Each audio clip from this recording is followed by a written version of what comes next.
en algún momento. Uh-huh. Si quieren ya podemos empezar.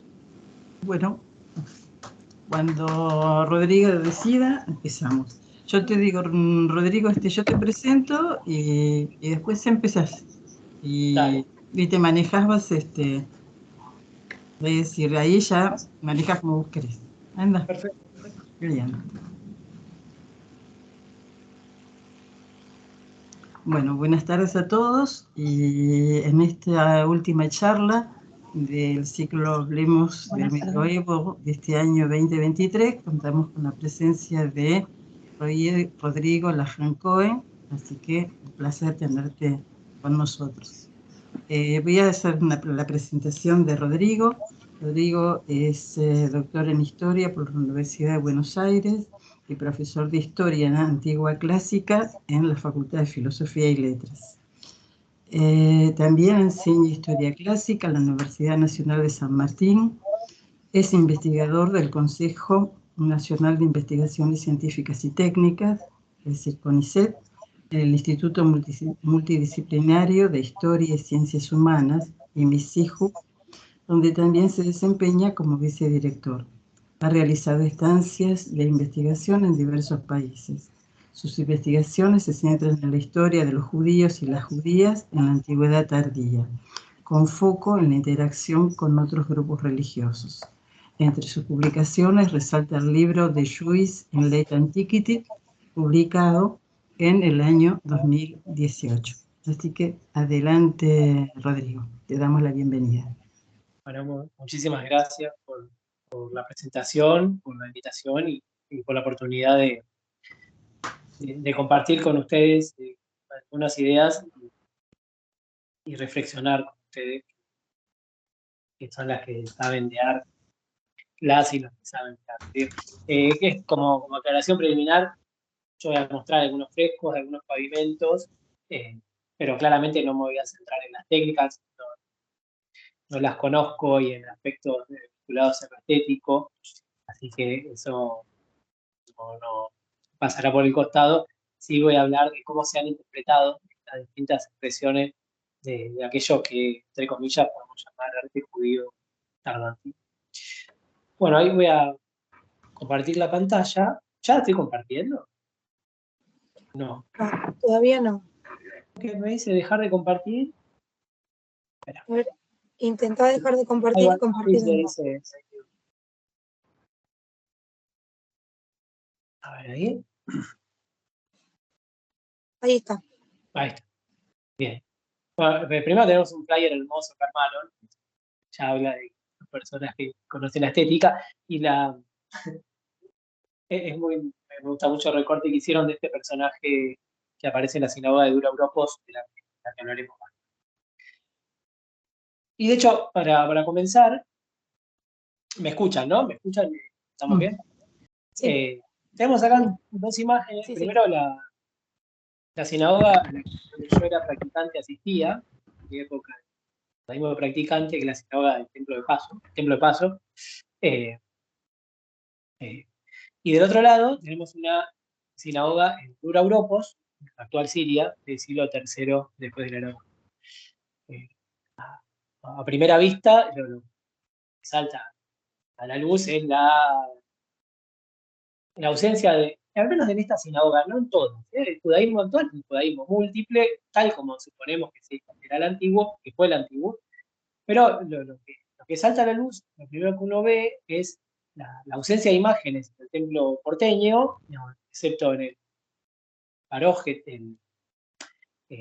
la tela que cubre el arca donde se guardan los pergaminos del guarda de la Torá, que hay ahí dos leones, se alcanzan a ver, pero nada que ver con lo que vemos en Dura Europos, que es una sinagoga llena de espejos, de los que después volveré.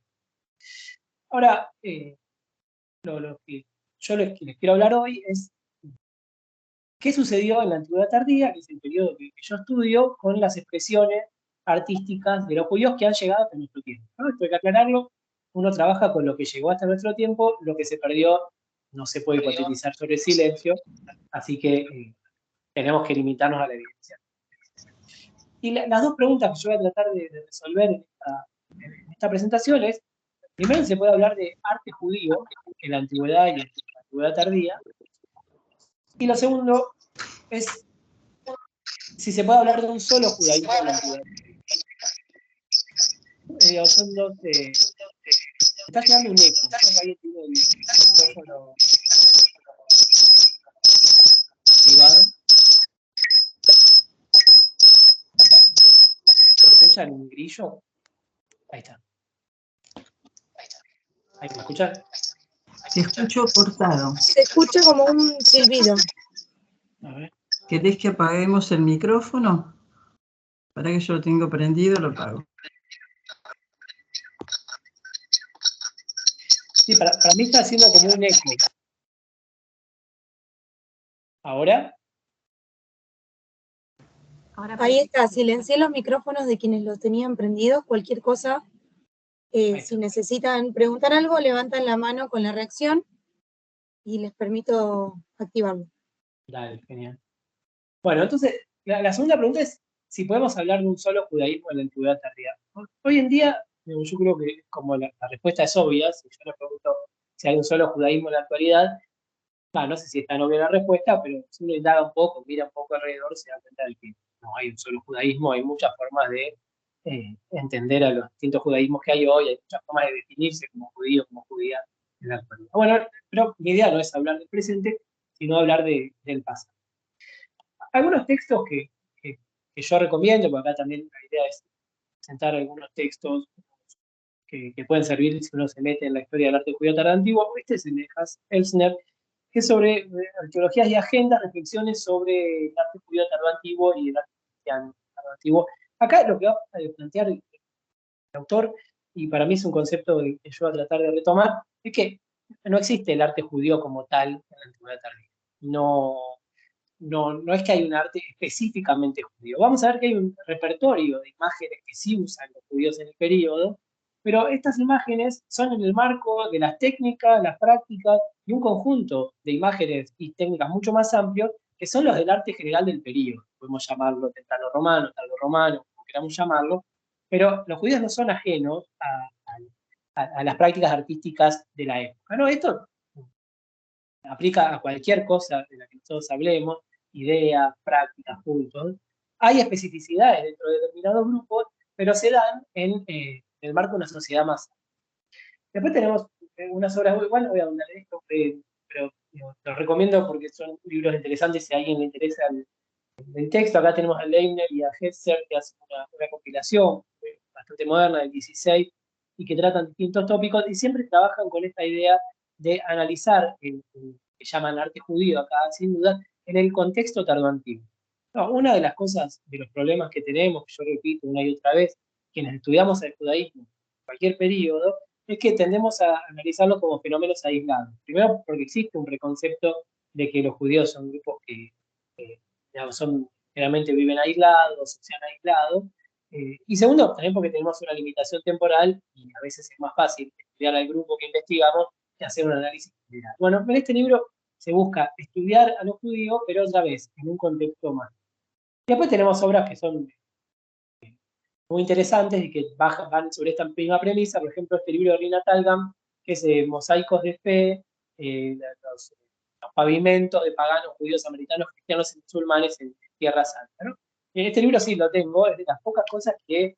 y lo tengo no porque lo compré, sino porque lo pedí para reseñar. Esto queda grabado, está muy mal. Pero si uno no puede conseguir un libro caro, lo pide para reseñar, se queda con el libro, hace la reseña, está obligado a leerlo. Es una estrategia sudamericana práctica. Y es hermoso. Pero más allá de la anécdota de por qué tengo el libro, es muy interesante el enfoque de que cuando analizamos otra vez, en este caso, los pavimentos, que vamos a ver que son muy importantes, es bueno analizarlos en conjunto para no creer o para darnos cuenta que si bien cada grupo puede tener alguna particularidad, se inscribe, se enmarca en prácticas mucho más amplias que exceden a un simple. Bien, ahora, ¿cómo definimos a la antigüedad tardía? Yo acá no ni la subestimo, pero cada uno estudia otro periodo y no tiene por qué saber. Generalmente el concepto de antigüedad tardía nace en el siglo XX, podemos debatir cuándo, pero gana mucha inercia a partir de la segunda parte del siglo XX para tratar de marcar las continuidades que existen entre el mundo clásico y el mundo medieval, ¿no? Para para romper con la idea de que 476 o alguna fecha de corte específica implica un cambio trascendental inmediato, y para enfocar en las continuidades que existen detrás de las posibles rupturas, por ejemplo, en el plano político. En general, si bien es debatido, lo ubicamos entre los siglos III y VII, segundo y octavo, según los hitos, o según lo que tratemos de pensar como parteaguas, o al menos cuando los cambios se empiezan a ver. Entonces, mi idea es trabajar hoy sobre estos siglos, ¿no? Entre el segundo y el octavo, para tomar una definición. Ahora, uno de los principales problemas que nosotros tenemos al momento de estudiar el judaísmo o a los judaísmos tardantiguos es que tenemos muy pocas fuentes, tenemos poquísimas fuentes. Esto es un problema, siempre que lo charlo me pregunta, pero seguro que no hay, no hay, no es que yo no busqué o que la crítica no busque. Lo que sí tenemos, y por eso estoy hablando acá hoy, la invitación me pareció pertinente, en algunos casos vamos a ver que lo único que tenemos para hablar de comunidades judías en determinados lugares son representaciones artísticas, sin texto. Y estas han sido interpretadas de muy diversas formas, y por eso mi idea es que pensemos juntos sobre qué se ha pensado sobre estas representaciones. El tema central sobre el que se debate y el que debatiremos respecto a la antigüedad tardía es un periodo fundamental para el judaísmo, porque es el momento en el que nace el judaísmo rabínico. Hasta el año 70, que es la caída del segundo templo, el judaísmo es una realidad múltiple. Usted, si alguien lea Flavio Josefo o a Filón de Alejandría, o lo ha estudiado, se ha interesado, entiende que hay esenios, fariseos, saduceos, celotes. El judaísmo no es una cosa única, así como no lo es hoy, como no lo fue en la antigüedad tardía, no lo fue antes del 70. Después de la caída del templo, surge, y acá la discusión es a qué velocidad se lograron imponer un grupo específico, una élite local, que son los rabinos, que van a imponerse como los únicos personajes autorizados para interpretar el legado. Lo que suponemos, algunos de los que investigamos este tiempo, es que detrás de este judaísmo rabínico que va a terminar llegando a la Edad Media, va a ser el que se va a imponer, hubo otros judaísmos en distintas regiones, como Norte de África, Italia, España, que habrán tenido sus particularidades. Ahora, cuando vos no tenés texto producido por un grupo, o se perdió el texto que se produjo, una de las tendencias que hay es a creer que todos se habían rabinizado tempranamente, pero lo que algunas líneas de investigación tratamos de marcar es que en realidad lo que tiene que haber primado es la variabilidad. Y otra vez, el arte entra a jugar acá, las representaciones artísticas, porque para ciertos autores del siglo XX, en este arte radicaba una diferencia que había entre los distintos jugadores. Vayamos a esto de cuáles son nuestras fuentes, ¿no? Y voy a hacer un resumen rápido de cuál es nuestro problema para conocer a estos judíos y a estas judías entre los siglos III y VI. Bueno, esta va a ser mi hoja de ruta, ¿no? Hablar que en el oeste tenemos muy pocos textos. Para Palestina y Mesopotamia, para la tierra de Israel y Mesopotamia, tenemos a la literatura rabínica, y después, frente a los silencios que tenemos, vamos a cubrir estas carencias apelando, obviamente, a fuentes de origen no judíos, o sea, qué dicen los politeístas, qué dicen los cristianos sobre los judíos, a papiros producidos por judíos. Esta es una excepcionalidad egipcia, claramente, y un poquito en tierra de Israel, a la epigrafía judía, y acá la entrecomillo, porque si dudamos de hablar de arte judío, también podemos dudar de hablar de epigrafía judía. ¿Qué es texto escrito en material duro? ¿Cuándo puede decir que es judío? Si lo escribió un judío, si es la lápida de un judío, si es una lista de gente que paga impuestos de judío. Bueno, hay un montón de debates sobre a qué llamamos judío y qué no, y es lo mismo entra en el cargo de la arqueología. Yo sé que esto es aburrido y denso, pero tengo que explicarles, quiero explicarles, por qué para reconstruir a este judaísmo, y ante la ausencia de fuentes que tenemos, es tan pertinente y necesario tratar de utilizar cada una de las evidencias que nos. En cuanto a los silencios del oeste, ¿a qué me refiero? Flavio Josefo, Josefo Matitiau, cuando nace en Palestina, lucha contra los romanos, pero se termina yendo a vivir a Roma, adoptado por la dinastía de los Flavios, y escribe sobre los judíos, sobre la historia judía desde Roma, y naturalmente muere, como todos los seres humanos hacemos de morir, más o menos hacia el año 100. Hasta el siglo X, yo no tengo en el territorio europeo, ni de Europa Occidental, ni de Europa Oriental, excepto unas excepciones debatibles, ningún texto producido o escrito por judíos. esto es un problema grave, porque yo no tengo las voces de esas personas que vivieron durante 800 años en territorio, insisto, europeo, incluso norafricano, excepto. Están estos tres textos que yo les muestro acá, la Colatio, la Epístola y el Liber, no hace falta que nos metamos en esto, que son textos que se consideran producidos en Europa, tal vez escritos por judíos, pero no tenemos demasiada información. En resumen, no tenemos las voces de estos judíos para el oeste, por así llamarlo. Esto involucra incluso también a partes de Siria, Balcanes, no solo, ya no Balcanes, digo, de Asia Menor. Ahora, del otro lado, digamos, haciendo esta brutal e inapropiado corte de Oriente-Occidente, saquemos esto del oeste y del oriente, digamos, para Palestina y Mesopotamia, sí tenemos una gran producción textual, que es la producción rabínica. Ahora, los principales corpora rabínicos, que son los siguientes: la Mishnah hacia el 200, los estados 250, Talmud de Jerusalén al 400, Talmud de Babilonia, lo había 600. Acá sí, los judíos de regiones como Galilea, en el norte de Israel, y la zona de Babilonia, en la antigüedad, producen un montón de textos. Ahora, el problema es que, como les comentaba antes, es un peligro utilizar el texto producido en una región para creer que es lo mismo que está pasando en otra región. O sea, si yo encuentro que el Talmud de Jerusalén dice que los judíos tienen tal práctica, yo tengo que dudar a priori de que esa práctica se aplique también en Toledo. ¿Por qué? Porque yo no puedo extrapolar mis fuentes, porque metodológicamente es incorrecto, porque eso supondría un nivel de comunicación altísimo entre comunidades judías distantes, un nivel de comunicación muy alto general, en una época donde las comunicaciones no eran tan simples, sobre todo después del desmoronamiento del Imperio Romano. Pero además, estos corpora rabínicos, además del problema de que fueron producidos en un área específica, tienen otros problemas, como que es muy difícil datarlos. Nosotros no sabemos, cuando yo acá comento que es tesis documental o aceptación de atribuciones, si un texto que fue compilado en el siglo VI, como el Bablí, dice que Rabbi Shimon Bar Yochai, que es un rabino, digamos, de 5 siglos antes, comenta algo, ahí las dos opciones que tenemos, es decir, es una compilación que pudo salvar la voz de este rabino, o es una edición tardía que hasta pudo inventar la voz. Simplemente yo lo pongo acá para, digamos, explicar que incluso nuestra mejor fuente para el judaísmo tardo antiguo tiene sus problemas. Otro de los problemas que tiene, bueno, otro de los problemas que tenemos es una escasa traducción manuscrita, esto sí lo podemos ver claramente. Talmud de Jerusalén, supuestamente escrito hacia el 400. Lo primero que tengo de papel que me confirma eso son fragmentos de la Guinizá en Cairo.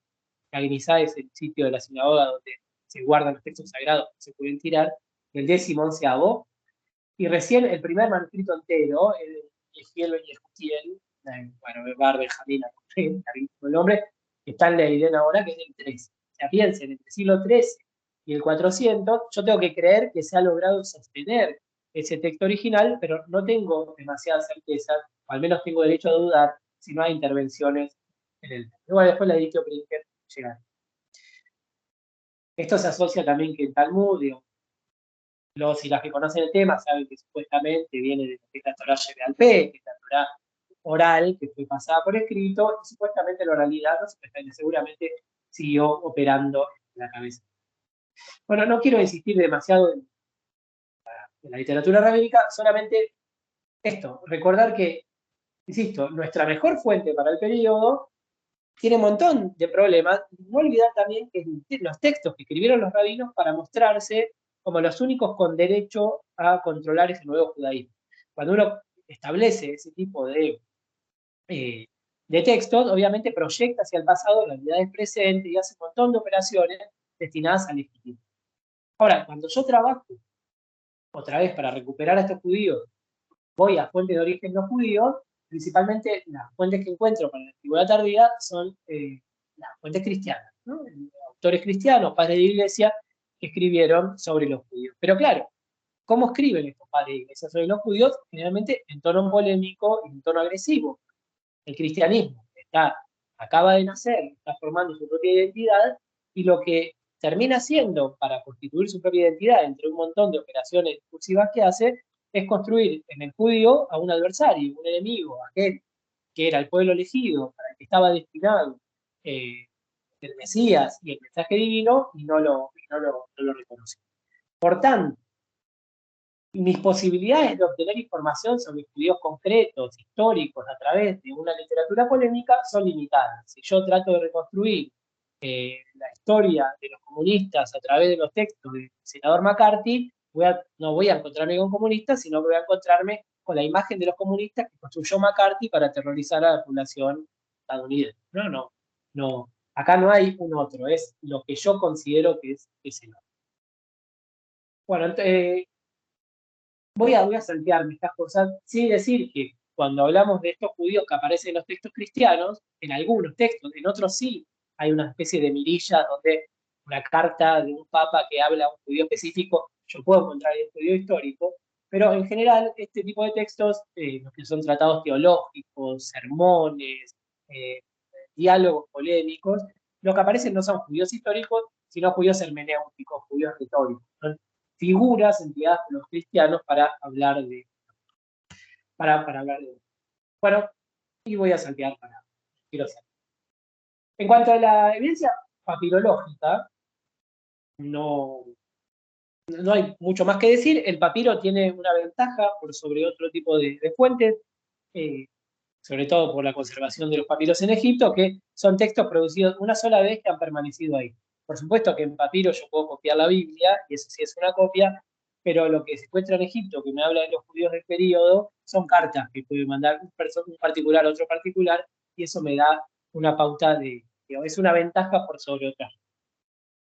Cuando me corro a la epigrafía judía, y te sigo mostrando el panorama de cómo llegar a ser un judío de hablando hoy, encuentro algunos problemas, y es cómo reconozco yo a un texto escrito en material rígido, material duro, cómo reconozco que es judío, ¿no? En la situación ideal es que aparezca en un sitio de enterramiento judío. Si yo voy a ser metido en la tablada y encuentro una tumba, en la actualidad, imaginen que se mueren todos los porteños, nos morimos todos, y va un extraterrestre y entra al cementerio de la tablada, empieza a ver que en todas las tumbas hay un Maguén David, una estrella de David, pero si incluso en medio de ese contexto encuentra una tumba que no tiene una estrella de David, va a suponer que es parte del mismo grupo. En cambio, si yo encuentro una tumba aislada fuera de un contexto específicamente judío, yo solo la puedo reconocer como judía cuando aparece una imagen, un marcador identitario, una palabra, algo que me diga que eso es judío. Entonces, la situación ideal es que si me aparece en hebreo, claramente el judío implicado. Si aparece, se llama Isaac, se llama Yosef, también es un judío, sobre todo antes de la llegada del cristianismo. Obviamente, si la tumba o la inscripción dice judío, dice sinagoga, dice, como vemos acá, archisinagoga, de la sinagoga de los Augusteos, yo sé que ahí hay una sinagoga de judío, y obviamente si tiene iconografía judía, y acá empezamos a acercarnos a lo que van a ser las representaciones artísticas. Generalmente, cuando uno piensa en iconografía judía, le viene a la cabeza inmediatamente el Maguén David, la estrella de David.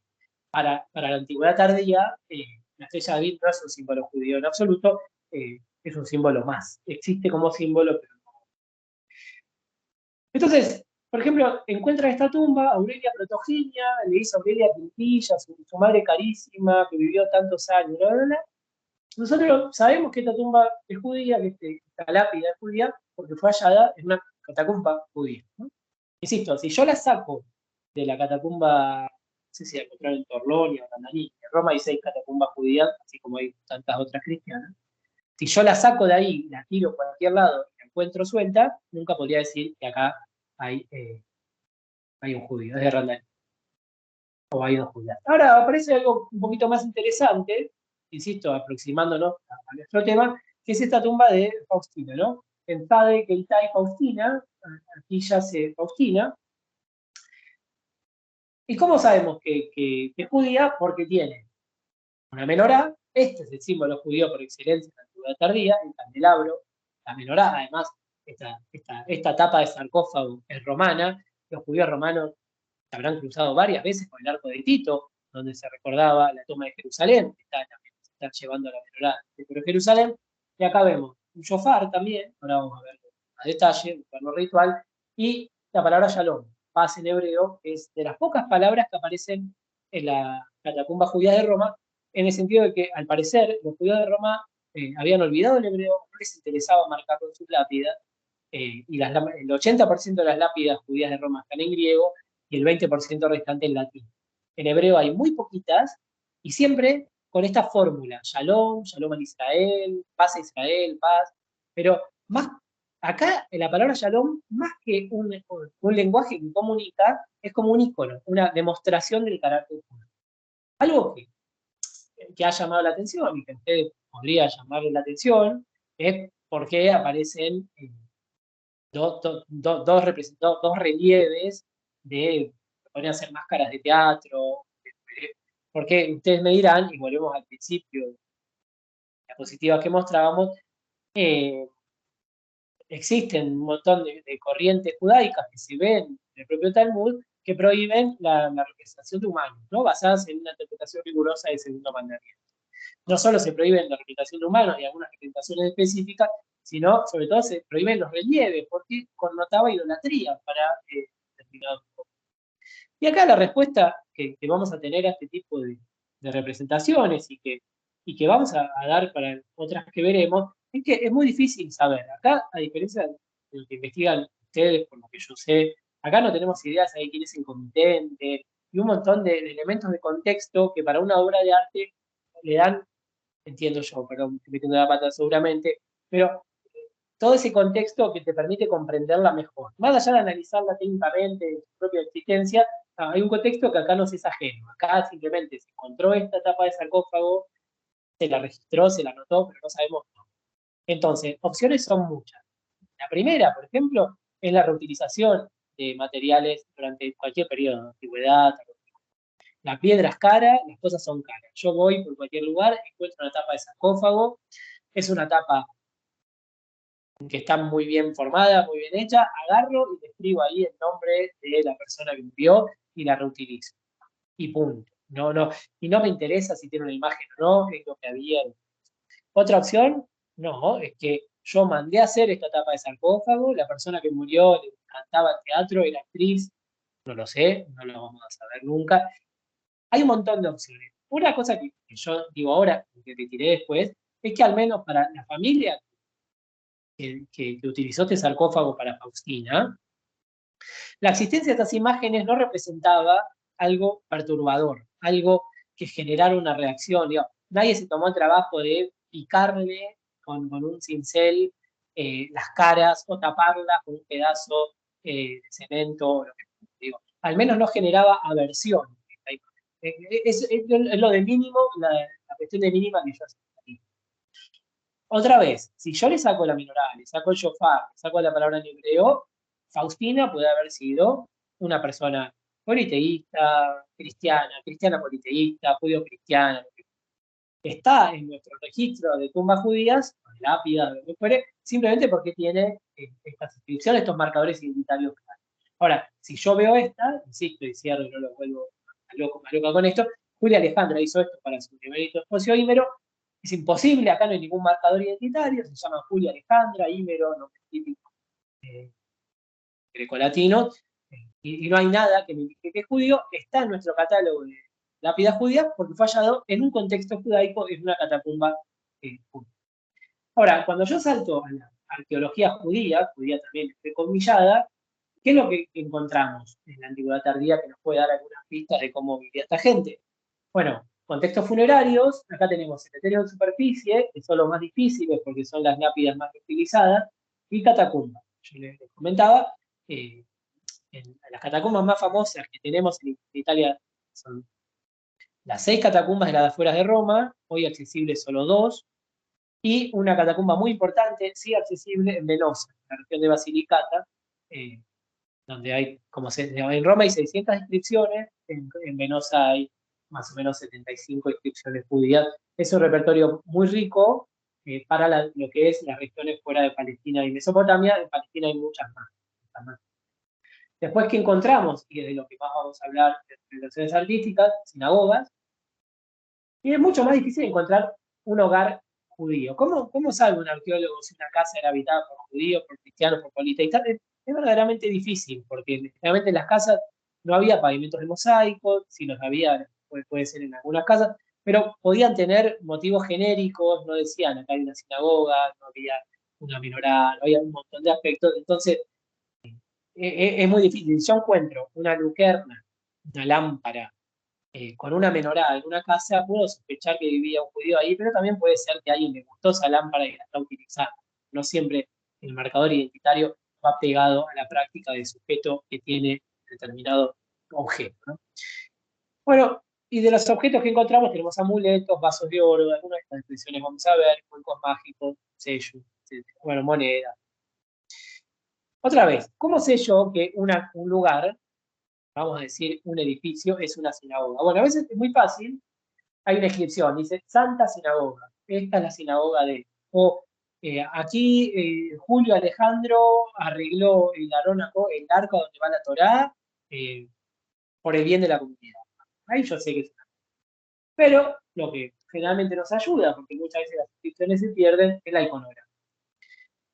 Y cuando yo voy a la antigüedad tardía, y si tengo que hablar y me animo y digo, bueno, dejo todo esto de lado, digo, esto es arte judío tardó antiguo, en esta representación, que es arriba de un arcosolio de la Catacumba de Torlonia, acá se me condensan el set, el set de íconos, de símbolos judíos típicos de la antigüedad tardía. Vamos a hacer acá un zoom. Lo primero que tenemos es la menorá, el candelabro de 7 brazos, el candelabro que era un objeto ritual del gran templo y que pasó a ser un emblema de judaísmo. De hecho, hace poco encontraron al norte del Mar Negro una nueva sinagoga tardó antigua y, cosa rara, encontraron un pedazo de una menorá, o sea, objeto menorá, no una representación, objeto de una menorá. Eso, sumado a otras características del edificio, permitió a las arqueólogas y los arqueólogos decir, bueno, acá apareció una nueva sinagoga. Ahora, al lado de la menorá tenemos esto que se llama etrog, digamos, alguien de la historia acá sabe, o no, pero sabe lo que es un etrog. ¿Qué es esto? Es un cítrico que se utiliza para la festividad de Sukkot, que es la festividad de los tabernáculos, una festividad ligada al calendario judío, donde se hacía una peregrinación a Jerusalén. A Jerusalén se peregrinaba en Pesach, Pascua, Shavuot, la fiesta de la semana, y Sukkot, que es la fiesta de los tabernáculos, donde se hacen las casitas. No hay que olvidar que el calendario judío es un calendario agrícola, esencialmente agrícola, y en las representaciones artísticas judías, o al menos en un montón de lápidas o descripciones, aparece el dibujo de este trog, de este cítrico, ¿no? No aparece solo, porque para Sukkot, digamos, para esta festividad, se utilizan lo que se llama arbata milim, que son 4, digamos, especies diferentes, ¿no? Está el etrog, el cítrico, una hoja de palma, una hoja de sauce y otra planta que representan distintas cuestiones. Digamos, el plano simbólico tiene un montón de explicaciones, pero desde el punto de vista del calendario agrícola son las primicias, ¿no? Las primeras cosechas, y es un agradecimiento a Dios por las cosechas, a pesar de que estas cuatro estas 4 especies tienen un montón de significados, digamos, en el plano litúrgico. Al lado del estrógeno, en el costado, tenemos también un elemento que desde la antigüedad, pero sobre todo en la antigüedad tardía, va a ganar un montón de terreno, que es la Torá, el libro de la ley, el Tanaj, digamos, todo lo que fuere. Piensen que el judaísmo del segundo templo es un judaísmo muy basado en el sacrificio de animales, así como otros cultos, digamos, corredor siro-palestino, y tras la caída del templo, el judaísmo se reconfigura. No es que la Torá no era importante antes, pero va a ganar un lugar aún más importante, y eso se va a ver en las propias sinagogas del siglo III, IV, V, el lugar reservado a la Torá, y esto lo vemos en los distintos edificios, va siendo cada vez más importante. Se construyen lugares dentro de la sinagoga más relevantes para guardar la Torá, con columnatas, es como que se enaltece el libro, ¿no? Y acá en esta representación vemos lo que podría ser una representación del templo, pero más parece una representación del Arona Kodesh, el lugar donde se guarda el Pentateuco. Ahora, también tenemos el shofar, que yo les mencioné antes, que es un cuerno ritual. Esto lo vemos en un montón se usa para el Año Nuevo, para el Día del Perdón, Yom Kippur. No, y esto aparece en bastantes lápidas judías, en bastantes sellos que usaban los judíos, el shofar como un emblema judío. Ahora, si a mí me parece un sello con un cuerno, ¿es indudablemente judío? No, no siempre, porque el cuerno es utilizado también por otros grupos como un emblema. Ahora, si yo tengo, en este caso, es indudable que, aunque yo encuentre esto tirado en el medio de un campo que están arando y lo encuentre y viene el arqueólogo, acá no hay duda de que hay algo judío, porque tenés todos los emblemas, ¿no? Bien, y acá lo vemos en el fondo de un vaso de oro. En una catacumba romana, a veces los judíos dejaban estos vasos iluminados con oro, y vemos nuevamente algo que vamos a ver en los pavimentos sinagogales, el arca, ¿no? El arón, no la arca, perdón, el armario donde se guarda la Torá, con los rollos, bueno, los leones, Judá, protegiéndolo, las menorot, acá vemos un shofar. Esto es el arte judío tardo antiguo, si tiene alguna especificidad, es este tipo de símbolo.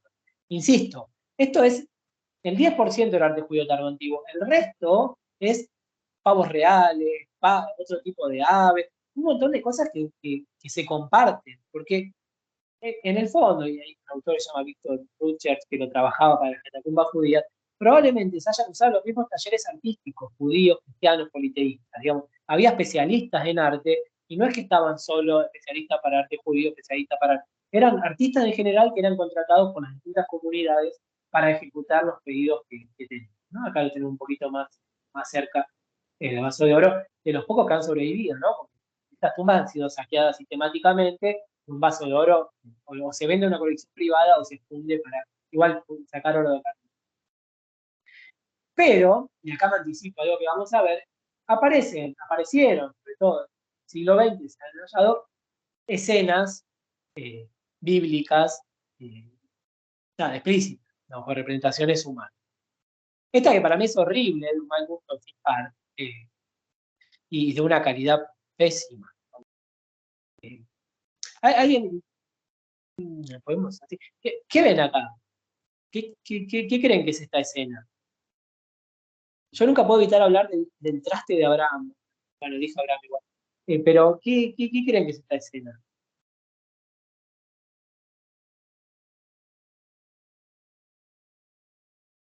Bueno, estoy metiendo mucho. Y bueno, a priori, si no hubieses dicho Abraham, hubiese dicho alguna escena de sacrificio.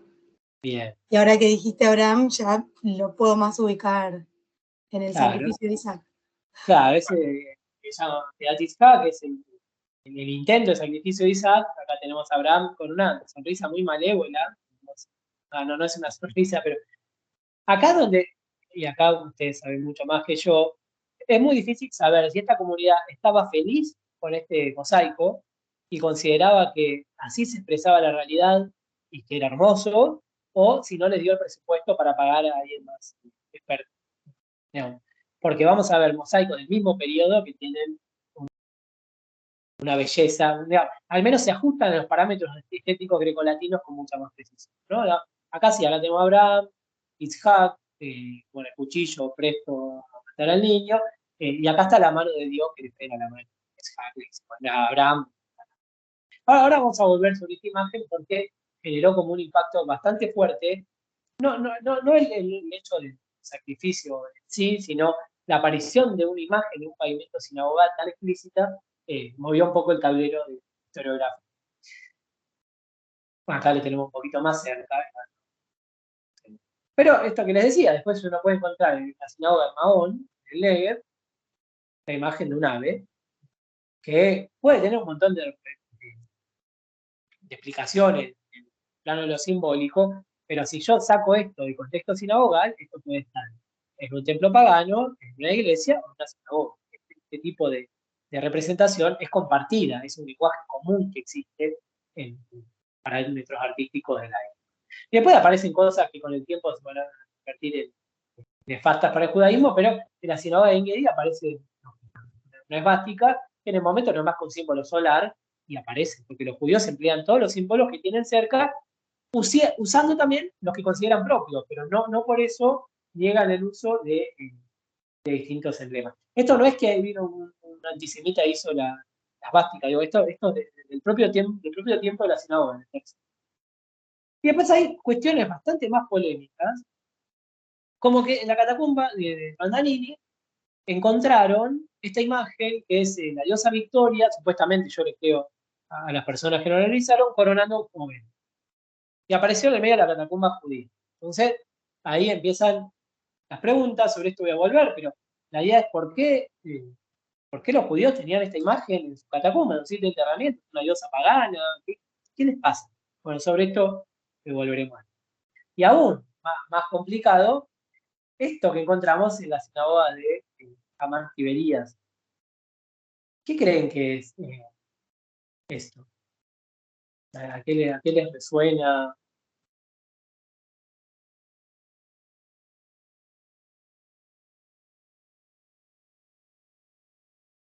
Lo vamos a dejar para después. No vamos a dejarlo para después, vamos a dejar la duda para después. Yo solo voy a decir que hace poco, antes de las elecciones, vi un cartel que estaba Massa y le salían estos rayos. Y me impactó mucho como el motivo se perpetuaba, ¿no? Bien. Ahora, entre todas estas imágenes que vimos, entra en la discusión sobre si el judaísmo rabínico, que en teoría, por definición, se opone a la construcción de imágenes, al menos de imágenes humanas, al menos de imágenes con relieve, si estas imágenes que encontramos, que son en sinagogas donde el rabinismo se está imponiendo, lentamente se va imponiendo, representan a un judaísmo alternativo que no pudo ser todavía en tiempo cooptado por los rabinos, o si los rabinos lo conocen y lo aceptan. O sea, la discusión entra en ese plano.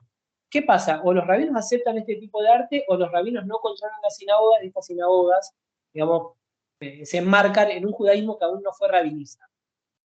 Y acá tenemos una cita que yo siempre doy, porque me parece muy, muy iluminadora, de Martin Buber, que es un gran historiador del judaísmo antiguo y tardo antiguo. Él dice: permítame exponer mi sugerencia de forma clara, pero cruda. Mi hipótesis es que los grupos de filosofías conocidos del judaísmo anterior al 70 continuaron durante años, tal vez siglos, después de la destrucción del templo. ¿Qué quiere decir con esto Bultmann? Que no podemos rápidamente creer que cuando cae el templo llegan los rabinos y se imponen por sobre el resto de las expresiones judías que existían en el periodo. No puede ser que hayan desaparecido todos estos judaísmos en un abrir y cerrar de ojos y hayan rápidamente decantado en este nuevo judaísmo rabínico. Entonces, el campo entre los que estudian el avance del rabinismo en la Antigüedad tardía se dividen en maximalistas, que creen que muy, muy tempranito, desde el 70, se impuso el rabinismo, y los minimalistas, que creen que recién en el siglo VI, muy tardíamente, los rabinos controlaron Palestina y Mesopotamia, y apenas ahí empezaron a influenciar a los judaísmos de otras regiones. Esto, digamos, sería acá esquemáticamente, veríamos cómo ven las cosas cada uno, ¿no? Los maximalistas ven rápidamente a los rabinos imponiéndose, y los minimalistas esperan hasta el cuarto o hasta el sexto. Y un ejemplo de este tipo de agenda que existió en la historiografía contemporánea es, por ejemplo, este libro que salió hace no mucho, en el 21, Diversidad y Rabinización, Textos Judíos y Sociedades entre el 400 y el 1000. Y no es casual que la imagen que se elige es la sinagoga de Hamad Tiberías, porque justamente la existencia de esta imagen, sobre la que volveremos después, da cuenta de una multiplicidad, una variabilidad que al menos vale la pena atender y dejar de pensar en una rabinización inmediata de todo el judaísmo en la antigüedad. Ahora, ¿qué es lo que empieza a desencadenar esta idea de que pueda haber judaísmos alternativos o que el arte judío tardoantiguo expresa otra realidad? Hasta la década de los 20 se tiende a creer que el judaísmo previo, incluso a la modernidad, es anicónico, que no construye imagen. Existían algunas tensiones en esto, por ejemplo, en algunas representaciones, algunas explicaciones de la Torá sobre cómo era el Arca de la Alianza, que tenía unos querubines tallados en oro, o la existencia de toros en el propio Beit HaMikdash, en el Gran Templo. Existían algunas tensiones en relación a que tal vez sí había algunas representaciones con relieve, de imágenes, de animales, de personas, de ángeles, de lo que fuere, pero en general se tendía a aceptar que al menos en la antigüedad, digamos, más allá de esas excepciones, y en la antigüedad tardía no se utilizaba animal. Pero en el 22 descubre en Dura Europos, la actual Siria, esto. Es una cosa maravillosa. Yo no lo vi nunca en persona, digamos, ahora está en Damasco, digamos, estaba en Dura Europos, se lo llevaron a Damasco, después Dura Europos sí la reventó, pero bueno, la cosa, esta está en Damasco, y después fue muy fotografiada, y por ejemplo en Beit Atfutzot, que es el Museo de las Diásporas, en la Universidad de Tel Aviv, está hecho una réplica bastante fiel de lo que es. Ahora, cuando aparece la sinagoga de Europa, que en el flyer que ustedes armaron, yo les mandé una imagen de esto, genera un impacto muy fuerte porque tenemos frescos de una sinagoga. Y en estos frescos muchas representaciones bíblicas y representaciones humanas, ¿no? ¿Cómo sobrevivió? Porque también el azar de la historia es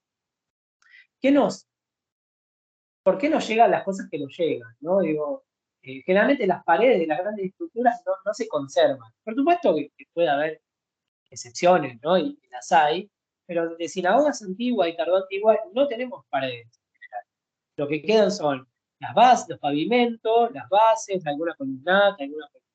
Lo que pasó con Dura Europos es que en el siglo III, frente a una posible invasión parta, no una posible, frente a una invasión parta, las autoridades locales deciden rellenar con tierra los edificios, espacios que estaban pegados a la muralla. Lo rellenan con tierra para aumentar la potencia de resistencia de la muralla y rellenan con tierra la sinagoga. Nosotros no sabemos si se estaba utilizando en la época, si los judíos dijeron, no, ¿cómo nos van a tapar la sinagoga? No lo sabemos, la verdad es que no lo sabemos, pero esta catástrofe que es que llenen de tierra una sinagoga o que destruya una ciudad, como estarán haciendo, para nosotros en el presente termina siendo una bendición, digamos, que nadie la quiere. Igual yo no quiero bendiciones de 1000 años que impliquen destruir mi casa o la escuela a la que va mi hijo, no quiero que se conserve para el futuro, digamos, pero no importa, pasó, no podemos volver sobre eso, nos permite encontrar los frescos de esta sinagoga. Y los frescos son muy ricos, muy interesantes. Esto sería la unción de David, por ejemplo, por Samuel. Es muy interesante porque se puede pensar en términos de la ropa que se utiliza, ¿no? Digamos, que la ropa en realidad seguramente tiene más que ver con lo que pasaba en Dura Europa en el siglo III o con la imagen que se tenía del pasado que con otra cosa. Bueno, ustedes estudian estos temas, lo saben muchísimo mejor que yo. Bueno, acá tenemos claramente la narrativa de Moisés, digamos, Moisés y la familia de Faraón rescatándolo. Digamos. Aparecen escenas bíblicas de modo muy explícito. Y bueno, y así podríamos ver un montón, pero yo no sé mucho de arte, no me voy a detener a revisarla, ustedes van a hacer análisis mucho más ricos. Bueno, acá tenemos el cruce del Mar Rojo y la destrucción del ejército del faraón. Esto sí nos habla de que para los judíos del siglo III en Siria, y lo limito a esta región porque otra vez hay que evitar extrapolar hacia afuera, la Biblia es importante, el Tanaj es importante, la Torá es importante, las representaciones artísticas son importantes, así como va a tener el cristianismo representaciones de escenas bíblicas, pavimentos y en frescos, también lo tiene el judaísmo. Y acá el debate que vamos a tener con Dura Europos es que cierta autora sostuvo en un momento que Dura Europos era una excepción. Era una excepción que no había registro de ninguna otra sinagoga con frescos y que incluso las que se habían hallado con las paredes destruidas no había restos de un posible fresco. Yo tiendo a creer que decir que Dura Europa es una excepción, me parece que es una excepción porque se conservó, no porque haya sido la única sinagoga con. O sea, yo no puedo decir que hubo otras sinagogas con frescos, pero no se puede descartar que las haya habido. Esto otra vez, la ausencia de evidencia no es evidencia de la ausencia. Este lema lo repetimos una y otra vez, hacemos historia antigua porque todo el tiempo nos encontramos con ausencia de evidencia. Pero lo cierto es que al menos para un grupo judío, al menos en Siria, al menos en el siglo segundo y tercero, las representaciones artísticas son importantes. Ahora, esto también se encontró en Dura Europos y no es una pieza judía, es un oficial fiscal romano que le hizo pintar su nombre, no se sabe para qué, en qué contexto, Pero si uno compara, las técnicas son muy parecidas entre unos hombres y otros hombres, las barbas, no, otra vez volvemos a lo mismo, probablemente compartir los mismos artistas, las mismas técnicas, las mismas situaciones, las mismas representaciones humanas, si bien este especial son supuestamente retratar a sí mismo y nosotros están retratando a escenas bíblicas, es la misma práctica, la misma función. Ahora, en el 29 aparece la sinagoga de Beitán, que es la que ya les adelanté, que ahora ya no tengo unos frescos, sino que tengo un piso de mosaico. Como aparecen un montón de pisos de mosaicos de iglesias, de sinagogas, luego de mezquitas, incluso antes de templos paganos o casas politeístas en el periodo. Obviamente, esto ya es cuando el edificio, es una perogrullada lo que digo, está tapado, digamos, que se conserva, ¿no? Y que aparece en Beit Alfa un disco zodiacal, que genera también mucha tensión mucha tensión de quedarse sin trabajo, ¿no? Digo, pero al menos tensiones académicas del mundo académico por lo que representa, porque aparece en el medio de una sinagoga, acá no hay duda que es una sinagoga, vamos a mostrar cuáles son los paneles que la componen, pero aparecen, ¿no? Es decir, las constelaciones, en hebreo, las estaciones, en las afueras, digamos, en los corners, en las esquinas, y en el medio, ¿quién está en el medio? Ahí vuelvo a preguntarles, mirando y recordando la imagen que vimos antes. ¿Quiénes suponen que están en el medio de las constelaciones?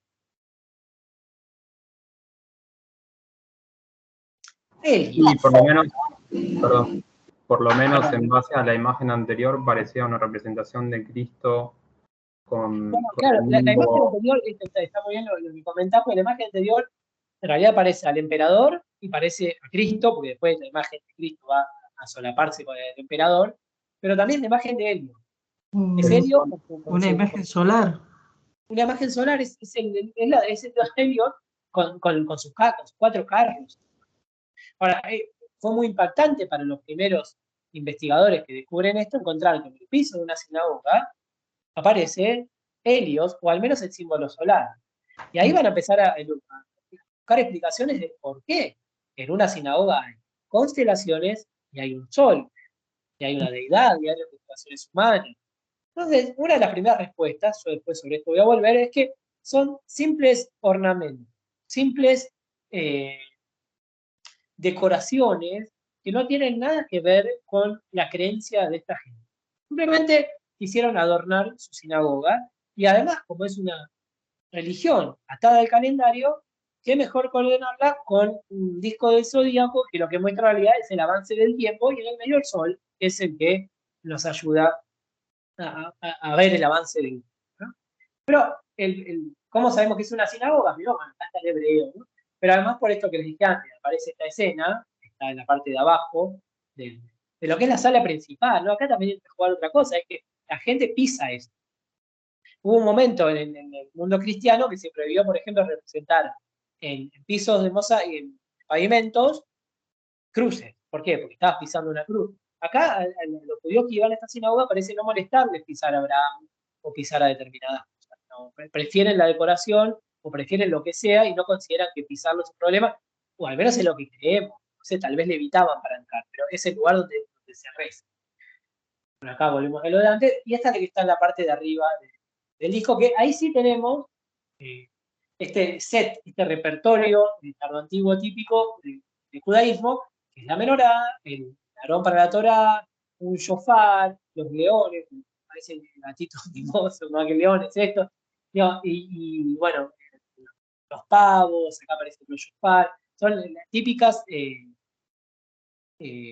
expresiones o algo que evidentemente a mí me da la pauta de que estamos en un sitio judío. Además, esta sinagoga de Beit Alfa claramente tiene inscripciones que dicen que es una sinagoga. No hay la menor duda de que estamos.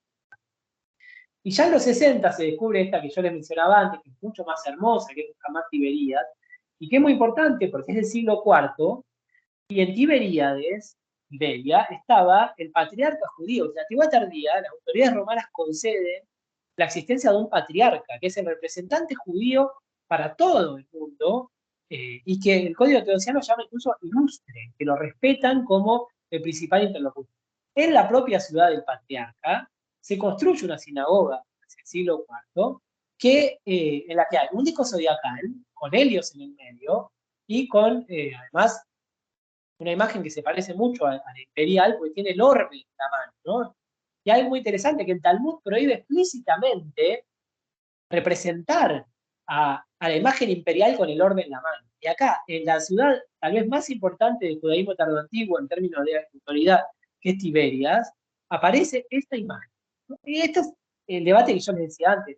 ¿Qué pasa? El patriarca autoriza esto, el patriarca fomenta esto, los rabinos lo fomentan, no lo fomentan. Es un judaísmo que no tiene nada que ver ni con el patriarca ni con los rabinos. ¿Qué hay detrás de estas imágenes? Lo que vemos acá es un muro, porque en un segundo uso se tapó este mosaico y se partió la sala con muros, ¿no? Digo, por suerte no pusieron más muros, porque acá tuvieron que hacer bases nuevas, entonces rompieron todo lo que está abajo, pero nosotros, la imagen se salvó. Se habrán perdido los carros de ellos abajo, pero nada. No, acá lo vemos claramente, la construcción del muro. Es como muy doloroso que alguien haya dicho en un momento, esto no va más, vamos a destruirlo, pero seguramente nosotros lo estemos haciendo permanentemente en nuestro mundo contemporáneo. Y otra vez, más doloroso es que la gente se muera de hambre y no que se haya roto un muro. Pero cuando uno estudia estas cosas, un pavimento, uno no puede dejar de pensar en, che, loco, ¿por qué no lo conservaron? Hicieron otra cosa. Pero bueno, ya pasa. Mucho de acá lo tenemos mucho más cerca de lo que les decía, el orbe en la mano, la representación de los rayos que salen del rostro, y una imagen que, como bien decían, por ahí también después va a tener una representación cristiana. Y después ya mucho más acá, para mostrar que es allá, porque siguen apareciendo, la sinagoga de Foucault, hermosa representación de la que no sabemos nada, entre dos ejércitos, o al menos, sí, dos ejércitos que se reúnen, supuestamente un ejército que sería ejército judeo, israelita, como queramos llamarlo, de este lado, y de este otro lado hay quienes han interpretado a Alejandro Magno, acá después derrotado, con todos los despojos, y acá es el mismo sujeto que parece estar o el líder de Sanedrín, no sé si está del lado de todo, porque acá o Moisés, o el máximo sacerdote, otra vez, no sabemos nada, el que hizo este mosaico no tuvo la delicadeza de poner, mira, acá voy a representar tal cosa, porque para la gente que iba a esa sinagoga seguramente era claro, y todas esas voces, toda esa polifonía que tienen representaciones artísticas, a nosotros se nos pierden por la distancia temporal que tenemos. Acá lo vemos un poquito mejor, pero sí es. A mí me parece muy lindo, comparado con la de Beta Alpha, me parece como de una calidad superior, pero tal vez yo me esté atando a patrones estéticos muy cercanos al canon y la belleza por otro lado, ¿no? Ahora, para complejizar más la cosa, digo, la prohibición de representaciones humanas en el Talmud es bastante explícita por un momento, igual el Talmud no es un cuerpo absolutamente homogéneo, ¿no? Digamos, tiene estas líneas, pero lo que más prohíbe todavía es la representación de relieve, porque el relieve se acerca más a un ídolo, pero encontramos, por ejemplo, en la sinagoga de Brasil, de Catrín, Brasil, ¿no? Unas representaciones humanas que no sabemos si se rompieron o las rompieron. Después vamos a hablar al final sobre la iconoclasía. Si me paso del tiempo, avísenme por favor y corto, que yo no quiero aburrirlas ni excederme, no me estoy midiendo. Igual no me falta mucho. Y ahora, en cuanto a representaciones, esto que comentaba antes, en la catacumba judía de Randaní, cuando la están investigando, encuentran que en un sitio donde hay tumbas judías, en este caso tumbas que llaman cojín, que están cavadas perpendicular a la piedra, donde se pone directamente el cuerpo hacia el fondo, aparecen inscripciones, aparece esta representación. Y la pregunta es, ¿por qué está esa representación ahí? Y ahí empiezan a surgir un montón de respuestas posibles que vamos a ir viendo ahora en breve. La primera, que les decía, una primera explicación es que había grupos heterodoxos, no rabínicos, diferentes, que consideraron que, no sé, que estaba bueno tener la representación de la diosa Victoria porque la habían visto en otros espacios, porque consideraron que era perfectamente válida, que era perfectamente válido tener eso porque les gustaba, y sin darle mucha más. Entonces, perdón, y también hay quienes han dicho no, tal vez creían en la diosa Victoria y a la vez eran judíos, porque nuestra imagen de una religiosidad absolutamente coherente, no compartimentada, totalizante, es tal vez más nuestra que de ellos, ¿no? Pero después hay quienes dijeron, no, esto que les decía antes, perdón, me superpuse. Es simplemente una decoración, un adorno, no le busquen explicación, eso no es la diosa Victoria, es una imagen linda, nada más que una imagen. Y la tercera, que es la que yo he tratado de seguir más, es la existencia de judaísmos no rabínicos en los que, digamos, esto puede condensar las otras dos, que son judaísmos que consideran que hay determinadas imágenes, determinadas cuestiones, determinadas creencias que pueden ser plasmadas en imágenes y que no atentan contra nada del judaísmo, ¿no? Que no es una mirada, digamos, no rabínica de lo que sería estas representaciones. Y el autor que más lo ha fomentado, que ha sido muy criticado, pero para mí abre muchas ideas, y he escrito un poco sobre él porque me parece válido para reflexionar, es un autor llamado Alun Budina, murió en el 65, y sobre el que ahora vamos a leer el ¿no? Ahora, tomando estas tres últimas líneas, ¿no? La idea de excepcionalidad, heterodoxia o multiplicidad que explican estas representaciones, la primera es lo que les comentaba, bueno, no hay un solo judaísmo, cada cual decide qué hacer con sus paredes, con sus pavimentos, con sus creencias, y los rabinos no llegaron todavía a todas las áreas, ni siquiera llegaron a Tiberías, entonces tal vez un grupo decidió poner a Helios porque es el sol, y porque el sol y Helios es lo mismo, y porque les dio la gana, y nadie les dijo que estaba mal, y ellos nunca percibieron que había algo que estuviera mal, ¿no? Esa es una primera explicación. Pero después surge una nueva idea, que para mí tiene mucho sentido, es también dudar si el propio rabinismo es homogéneo. El Talmud de Jerusalén tiene 37 tratados, de Babilonia tiene el doble.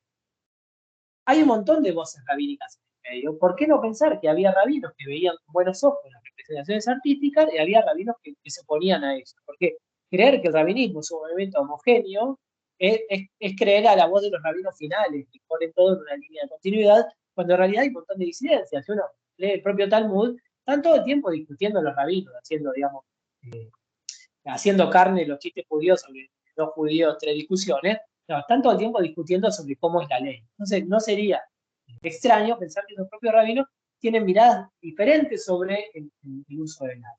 Y esto último, que tiene que ver también con lo primero que dijimos, es esto: creer que, aceptar que los judíos de Italia tienen una mirada de judaísmo, los judíos de España tienen otra, pero incluso dentro de la propia Palestina puede haber distintos grupos que tienen distintas perspectivas sobre qué representar, qué no representar. Y volviendo a lo rabínico, hay un pasaje del texto de Abodá Zará, también en Jerusalén, que es un fragmento que se encontró tardíamente, muy difícil de datar, pero muy interesante, que dice: en los días de Rabbi Yohanan empezaron a pintar con imágenes los muros y él no objetó nada. En los días de Rababón empezaron a pintar con imágenes los pisos de mosaicos, perdón, empezaron, bueno, es redundante el texto, y él no objetó nada. ¿Qué es lo que yo creo ver acá? Digamos? Y acá obviamente que esto es materia de discusión. Mi percepción es que aquellos rabinos que escribieron este fragmento de Abodá Zará, en realidad están frente a un hecho consumado, y es que entran a las sinagogas y encuentran imágenes en las paredes, y entran a las sinagogas y encuentran pavimentos de mosaico. ¿Y qué hacen los rabinos? Es una práctica rabínica que se ve en todo el Talmud, en los dos Talmudim, se ve. Ellos tratan de explicar su realidad y tratar de domesticar su propia realidad. Entonces, la impresión que da es que los rabinos dejan hacer esto, pero, y esto es una percepción muy propia, se ha discutido mucho sobre este pasaje, insisto, lo que yo creo acá es que frente a un hecho consumado, los rabinos tratan de legitimar una realidad contra la que no pueden pugnar, al menos no hasta hacerse con el control total del judaísmo, o al menos porque les interesa que estén esas imágenes. Digo, las perspectivas son muy amplias. Y otro pasaje del Targum de Sebo de Yohanan, que también es un poquito del quinto, sexto, no está del todo claro, es, y entiendo yo que va en la misma línea, que es aceptar lo que no pueden evitar, dice: no te harás ídolos ni imágenes, ni estatuas levantarás para adorar. No erigirás en tu tierra una piedra modelada para inclinarte ante ella, pero harás un pavimento de mosaicos esculpido con imágenes y figuras en los pisos de tus santuarios y no lo adorarás. Nuevamente, yo creo que acá, frente a un judaísmo que aún no controlaba, que era un judaísmo al que le parecían correctas las expresiones artísticas de personas, incluso los relieves, dice, bueno, háganlo, existan, pero no adoren. Es como tratar de decir, nosotros lo autorizamos y le ponemos límite. Ahora, en cuanto a imágenes politeístas, que es un poquito más, y voy a acelerar la capa para no ser tan largo, tenemos lo que es la utilización de espacios y objetos. Acá estoy yo porque quería mostrarles la foto, digamos, porque tengo mi parte de narcisismo, además era joven, tenía pelo, era un mundo diferente. Yo lo que quería mostrar acá, y yo además era una persona muy feminista, y acá tenemos otras personas, es lo que les comentaba antes. El techo de estas catacumbas, no, las fotos son horribles porque no podíamos sacar flash. El techo de estas catacumbas es bajo. Incluso un tipo petizo como yo, con un buen saltito llegaba. Y se agarraba 4 piedritas, acumulaba, llegaba. Pero, ¿a qué voy? Que esta gente que enterró a sus familiares en ese espacio no haya borrado esas imágenes. Porque una de las teorías que se dan para estas imágenes de esta catacumba es ¿cómo se hace una catacumba? Se va excavando bajo tierra, se excava, se excava, se excava. De repente le pegás una pared y aparece una cámara mortuoria de otra época, de hace 4 siglos. Vos ya la tenés armada, sellada, pintada. ¿Qué haces? Agarrás y ponés a tus muertos ahí. No es que decís, no, voy a respetar el pasado de esta gente, o no, no me voy a mezclar con esta gente. Creo que es lo que yo siempre resalto. Imaginemos que los judíos estaban cavando y encontraron este espacio. Bueno, al menos no sintieron aversión a esta imagen. Nadie se estiró, agarró un pedazo de cal o una piedra y la raspó. Digo, no hay una actividad iconoclasta, una búsqueda de romper con la imagen porque es de otro grupo religioso. Ahora, ¿por qué hicieron esto? No lo sabemos ni lo sabremos. Hay algunas, además esto es Italia, pero si yo me voy al Talmud, en algunos pasajes del Talmud, incluso hay un rabino que va a una terma y viene un politeísta y lo burla y le dice, mirá, viniste a la terma de Afrodita, porque en la terma hay una estatua de Afrodita. Y el rabino le dice, yo no vine de Afrodita, Afrodita vino a mí me importa un bledo que esté esa estatua ahí, ¿no?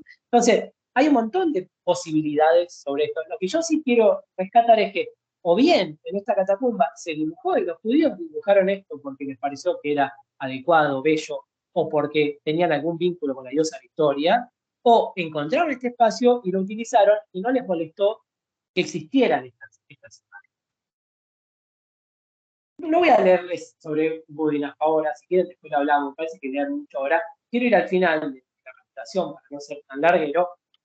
Y es que en un momento, al fin de la antigüedad tardía, el judaísmo o los judíos que hacen estas sinagogas van a cambiar el paradigma, o al menos la poca evidencia que tenemos nos da esta impresión.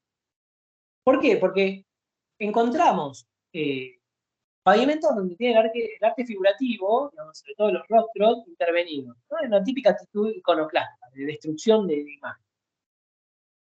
Después, bueno, ahora lo vamos a ver, ¿no? Y hay otras figuras que se preservan. Los símbolos, la menorá, el etrog, ese repertorio específicamente judío parece preservado. Y las nuevas, las sinagogas más tardías de tardoantigüedad que se cuentan, no tienen representación de imagen, no tienen discos zodiacales, no tienen caras, no tienen personas.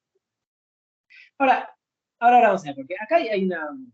Si bien este está muy mal conservado, y hay que ir en debate, muchos suponen que esto en realidad no es que está solo mal conservado, sino que alguien agarró y fue y rompió. No rompió las palabras en hebreo acá abajo, sino que fue y rompió los pescaditos de Piscis, fue a romper imagen.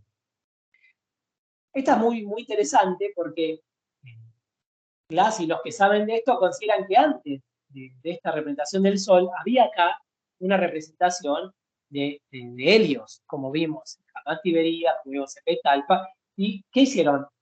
Sacaron esos mosaiquitos y construyeron una imagen del Sol. Ahora, al menos afectaron el Sol, pero esta cabeza la dejaron, que es alguna de la constelación, ¿no? Pero hay un interés.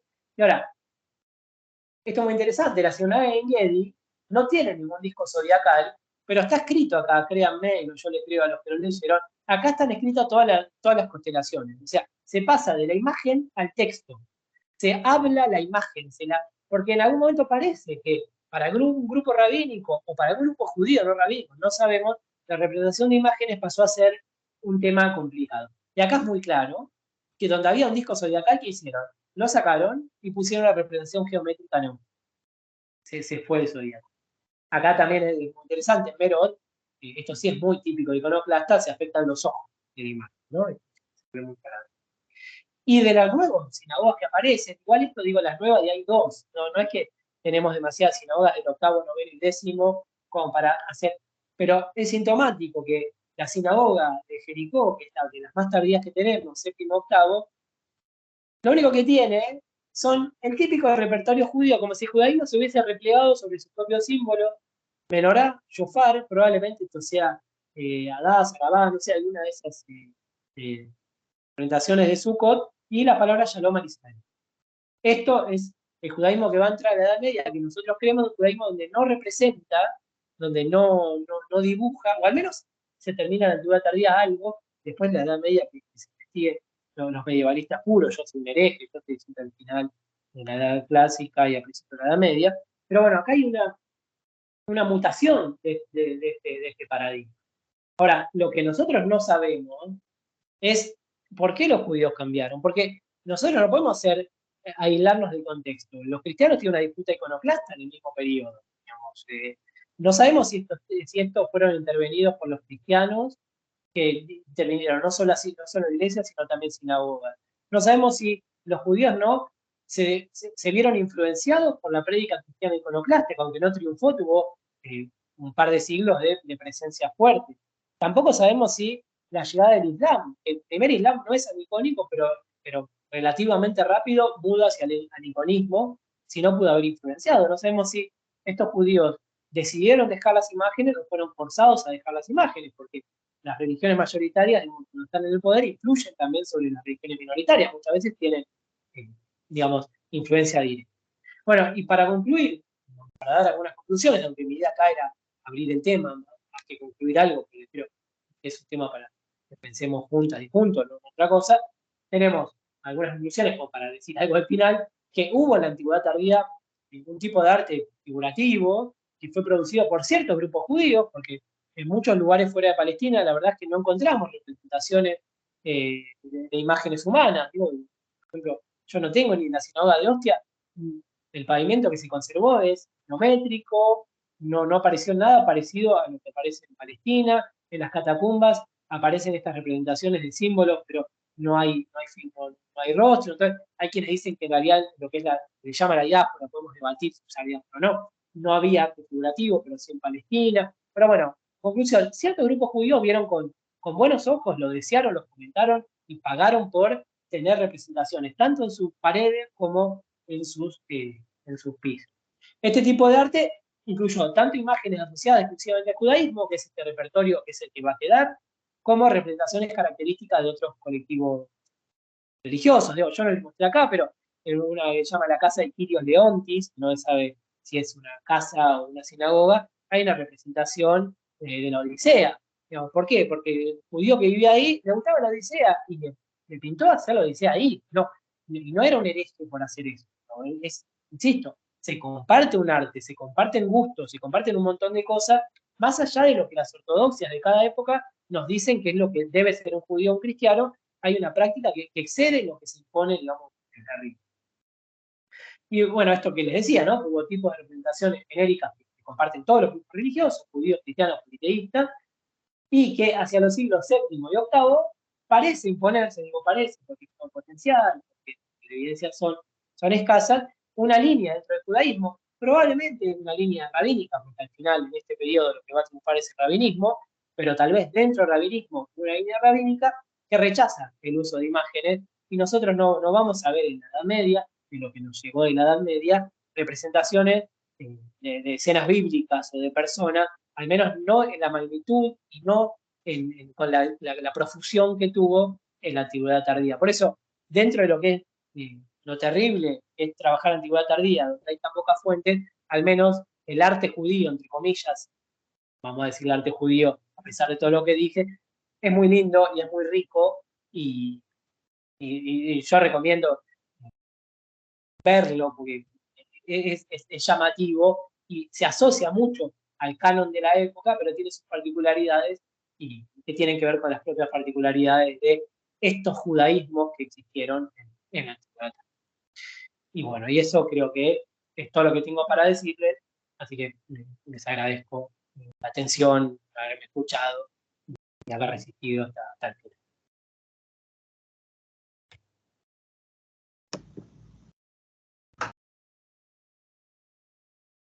¿Hay alguien ahí? Estamos acá, estamos acá. Bueno, me parece que es un buen momento. Si alguien tiene alguna pregunta, la puede decir con micrófono y cámara si quiere, o la puede dejar en el chat y la vamos leyendo.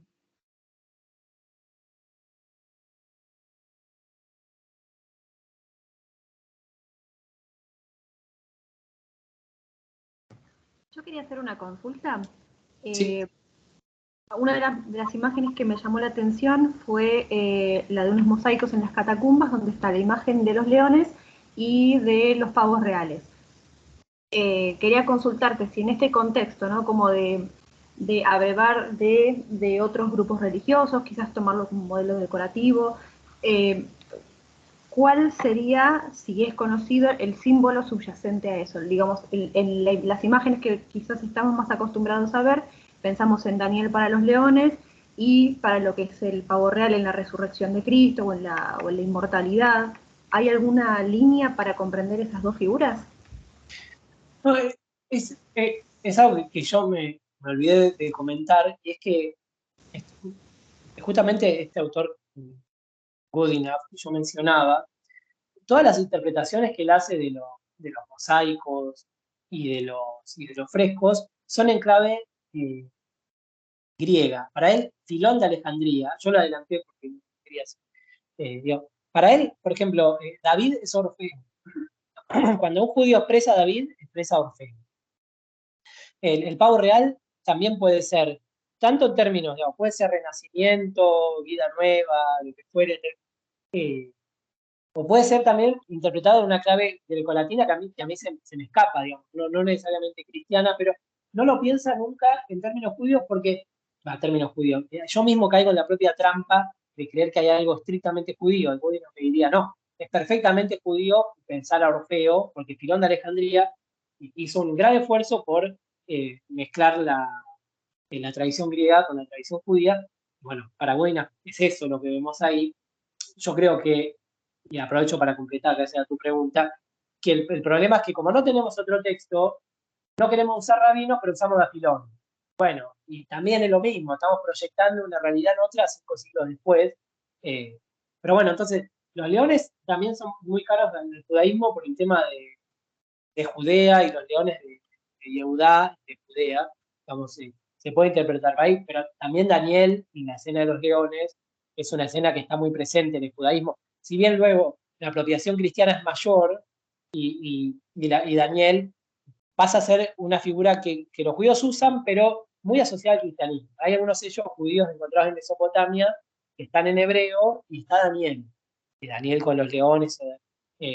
Usarlo usaban, pero no es de las imágenes más utilizadas porque Daniel, el orante y todo eso se convierte muy rápidamente en moneda cristiana y ahí es donde el judaísmo siempre trata de marcar distancia.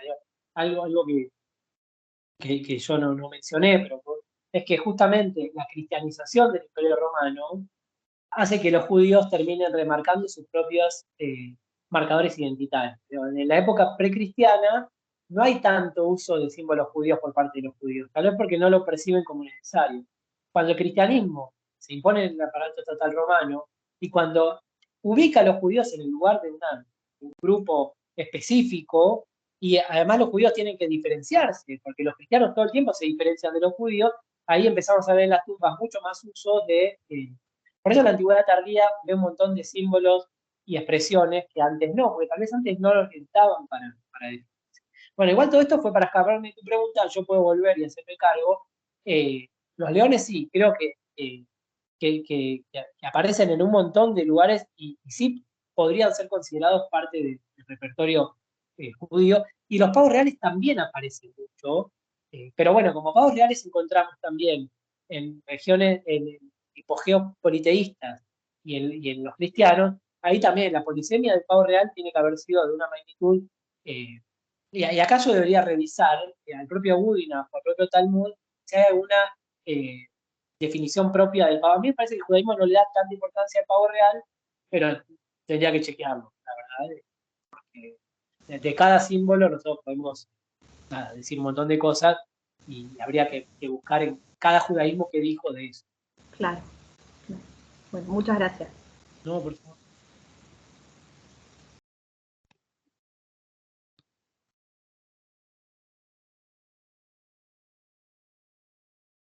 Gracias, Pablo. En lo que queden dudas, es porque es un periodo, digo, es lo mismo. A mí a veces yo siento que decepciona mucho a la gente, porque sabemos poco. Yo siempre cuento, Momiliano, un gran historiador de la antigüedad, decía que un historiador tiene que siempre aventurar una hipótesis que sea más verosímil que otras hipótesis. Pero decía también a veces el historiador tiene que decir, no sé, y aceptar que no sabemos, que no conocemos un montón de parcelas. Y de hecho, ni siquiera conocemos un montón de parcelas de nuestro presente, pero en la antigüedad mucho más acuciante. Y a veces nos tiene que servir para reflexionar sobre temas más amplios, digamos. Hoy en día se nos cuestiona tanto nuestra utilidad como humanos, digamos, los que hacemos humanidades, cuando en realidad tenemos, digamos, una de nuestras utilidades es ayudar a pensarnos a todos en esta existencia y en este periodo histórico, en este momento. Y entonces sí, nos quedan un montón de dudas sobre cómo representa un grupo la realidad, cómo otro grupo se opone a esa representación, si una representación define a un grupo, si un grupo define a una representación. Son cosas que ustedes conocen mucho más digamos, que nosotros, todo lo que... no es falsa humildad, de verdad. Yo no conozco las técnicas de las TC, que usa. Las he leído en algún momento, pero después me olvido. No, porque es como nada. Yo no me dedico a eso. Me interesa que ahí pusieron a Abraham tratando de matar al hijo en la escena bíblica, no tanto con qué técnica, pero en este libro de Talgam, que quiero mucho, ella tiene capítulos enteros que destina a ver cómo se utiliza la misma técnica, no sé, reticular, yo sé, un montón de cosas, dice, que usan lo mismo los paganos, los judíos, los samaritanos, es la misma técnica, pero bueno, unos representan a Jonás y otros representan a Daniel, pero digo, yo no estoy diciendo que no es importante ver las técnicas, pues justamente eso nos habla de un lenguaje común también. Pero bueno, es una parcela que a mí se me escapa, digamos. Porque como dice Mamiliano, no sé. Para si yo me dedicara a escribir sobre esto, que la verdad que yo no he escrito sobre arte, he escrito sobre historia del judaísmo general, sí me saltaría con mucho más detalle sobre ese tipo de técnicas y cuestiones del estilo. Sí, no estamos de acuerdo. Pero además, en lo que planteas con las técnicas, lo que vos planteaste al comienzo de la charla, que decías que quizás no hay que hablar de un arte judío, sino de digamos, un repertorio iconográfico judío. Y esto mismo se está, digamos, planteando en este momento con respecto a si hay un arte cristiano. Es decir, se está poniendo, digamos, se está haciendo un discurso dialógico con la figura de Grabar, que es el que impuso, es decir, este arte cristiano. Entonces hay gente, es decir, publicaciones, es decir, que tienen pocos años, menos de 10 años, que dicen, ¿hay un arte cristiano o hay un repertorio iconográfico cristiano? Porque como vos bien marcaste, tenemos para usar la palabra general, un arte que es coincidente, es decir, que la base es el arte de la época. Es decir, ese arte de la época donde cada grupo instala o resignifica determinada forma. Pero es muy interesante. No, yo coincido plenamente con esto. Digo. Parece que creo que también tiene que ver con cómo nos paramos para estudiar estos fenómenos. Esto es inevitable digamos, qué visión tenemos de cómo opera un grupo y una realidad. Creo pero yo me acuerdo plenamente, digamos, hay una tendencia, o hubo, hay o habrá, a, a asociar grupos a una, digamos, ponerle rápidamente una etiqueta y olvidar que en realidad no viven aisladamente, ¿no? Ujú. Así como el cristianismo, para pensar la teología, tuvo que tomar un concepto como usía, sustancia, y se mataron durante siglos pensando a ver cuál es la usía de Jesús, y es un concepto griego que tenía una de larga data. También tuvieron que agarrar las representaciones artísticas que tenían a mano, y el judaísmo tuvo que agarrar a Helios para poner a un sol en medio, y no dudó en agarrar. Porque tal vez el prurito es más nuestro de decir cómo un judío va a poner a Helios que de ellos, es el sol. Y no sabemos, tal vez es Helios. Pero, y ahí es algo compartido, porque a ellos lo entendían todo. Era un motivo, y después lo entendieron como Cristo. No, yo coincido completamente.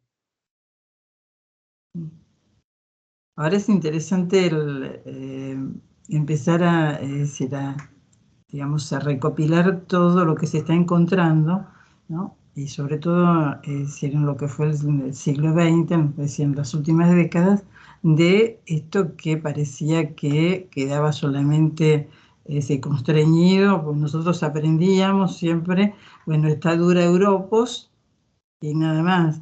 Después cuando empezaron a aparecer digamos, a nivel más, digamos, de divulgación, que se empezó a conocer, que las catacumbas en Roma, bueno, ahí se empiezan a abrir otras ventanas, y así sucesivamente. Es decir, yo recuerdo cuando yo estudiaba año SIDO, que el profesor Corti siempre nos daba una conjetura, porque tampoco nadie podía decir. Él decía, quizás son comunidades donde los determinados grupos, es decir, conviven, y donde hay una interrelación, en tanto y en cuanto uno hace determinado tipo de representación en sus templos o en sus casas particulares, y bueno, y el otro también. Es decir, como que están compartiendo, es decir, la misma mentalidad de época. Y siempre nos marcaba eso, porque aparecía en la época que te digo que lo único que parecía era Dura Europa como una excepción, ¿no? O sea que hoy nos dimos cuenta que no es así.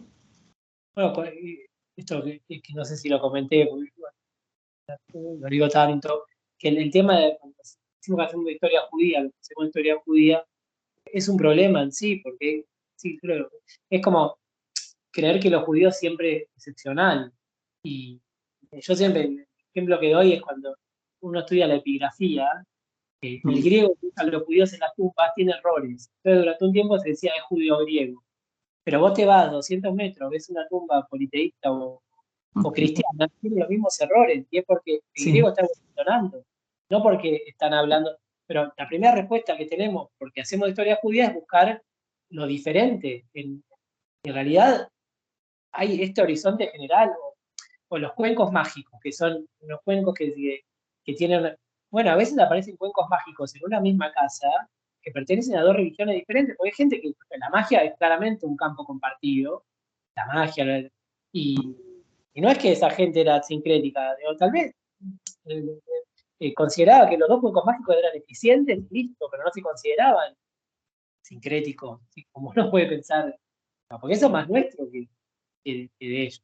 Pero igual es muy difícil, porque uno va a buscar lo específico, porque claro, yo hago historia de los judíos y las judías, entonces quiero decir algo sobre este grupo, pero y en nuestro tiempo es limitado, entonces yo no puedo estudiar todas las representaciones artísticas, pero en realidad lo que deberíamos hacer, porque si no estamos anunciando particularidades donde hay generalidad. Sí, sí, yo estoy absolutamente de acuerdo con vos. Sí, es cierto.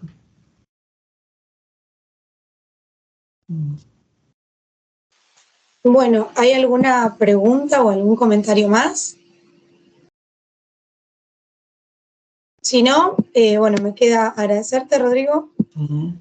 Y ya para el cierre, invitarlos a visitar nuestras redes, medieval.uva en Instagram, que es donde pueden encontrar las novedades sobre el ciclo, las próximas convocatorias, las próximas ediciones, y recordarles que la charla va a estar subida a nuestro canal de YouTube, que lo pueden encontrar como Historia de las Artes Visuales, Edad Media UBA. Ahí está, va a estar esta y están todas las anteriores. Bueno, yo quiero agradecer especialmente a Rodrigo que haya aceptado nuestra invitación, y que para nosotros ha sido un placer enorme, a sumarnos a algo que para la mayor parte de la gente es desconocido y que es sumamente valioso. Realmente es un placer ver este arte poco conocido de tardía antigüedad. Es decir, que en un periodo que es tan rico, ¿no? Y que generalmente lo vemos como circunscripto, es decir, empezar a ampliar la mirada y, como vos decís, ampliar la mirada en nuestro campo que es el arte, en tu campo que es la historia, sirve también para entendernos todos como que estamos todos en el mismo lugar, ¿no? Somos todos humanos, y bueno, para sentir un poco más de empatía, que es lo que necesitamos. Así Sí. que bueno, un placer enorme. Bueno, muchísimas gracias. De acuerdo. Bueno, entonces con todas las informaciones que dio Rocío, es decir, nos van a encontrar, y bueno, pueden seguirnos los que quieran, porque vamos a seguir trabajando, quizás con otro ritmo, pero durante el verano también. Así que bueno, muchas gracias a todos, y bueno, que tengan una muy buena noche o una buena madrugada, de acuerdo a donde estén. Muchas gracias. Hasta luego. Chao, hasta luego. Muchas gracias.